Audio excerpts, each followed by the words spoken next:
Hey, Pastor Steve Waldron just got in this new book from Chick Publications about Codex Sinaiticus, and it is groundbreaking. Now, I've watched a lot of his YouTube videos, read a lot what he's done on this, and it is absolutely indisputable that Codex Sinaiticus is in fact a forgery. And he brings copious amounts. It's the world's oldest Bible of fake by David Daniels. He's a Bible translator. He's got a master's degree in linguistics from Fuller Theological, and just fantastic. And I can't wait to rip into this book. I have not read it from cover to cover yet, but I do intend on it. But one thing I like about David Daniels is he's very kind. He speaks in a very, what I call a simplistic language. I don't mean that in a negative. They say that whenever you're able to distill profound concepts very simplistically, that is the art of a great teacher. That's what many of the great teachers throughout history have done. And so he's got that ability. And occasionally he'll make leaps of logic in some of his other books, like I just did a review on one he did on the Septuagint, which that's also a fraud. And he just conclusively, but he just very much, you'll do this and you're like, I'm not convinced, I'm not convinced, I'm not convinced. But he just keeps going, and it's like, okay, it's just got to be that way.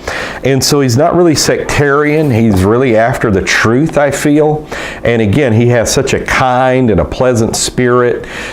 Sometimes fundamentalists have this caricature. I think Satan really does it, because almost no fundamentalists are like this that I know of. But there's probably a few out there, the fire-breathing fundamentalist and all this, and that they're so dogmatic and they hate everybody and they hate the world. And I'm not talking about we're supposed to love not the world, the things that are in the world, but I mean, they just have this, again, it's really a false caricature, because what I've seen is people that are supposed to be liberal, leftists on the left, they're the ones shooting congressmen at softball games. They're the ones that are hiring people to beat up people at Donald Trump rallies and throwing eggs in little girls' hair at Donald Trump rallies and stuff like that. And so, it's been my experience, they're like, we ought to kill them.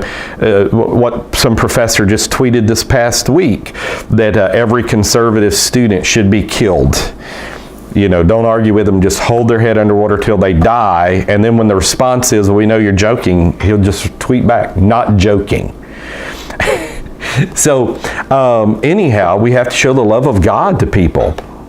And that's converted a lot of people. I know when California was having, the Prop 8 rallies, where California actually voted to ban gay marriage. A lot of people forget that. They voted to ban gay marriage, and at the different rallies, it was the people that were for gay marriage that were keying the Christians' cars and doing all these horrible things. And it was the Christians that were singing hymns and saying, God bless you, we love you anyhow, and on and so forth. And the media, because Satan's prince power of the air, and right now he's got, demonically control of much of our media, they wouldn't accurately report that. They would not be fair. They would let their worldview taint their reporting. So I do like David W. Daniels, and he's very kind in his presentation. And, and he'll have pictures of manuscripts here, but I recommend watching him on this subject on your YouTube channel. I don't think he's Pentecostal. I've been out to Chick Publications in Ontario, California. Didn't meet him, just missed Jack Chick, and that was before he died. But I'm just looking forward to digging into this book. And he is well credentialed to write a book like this. Phenomenal. God bless. Talk with you later in Jesus' name.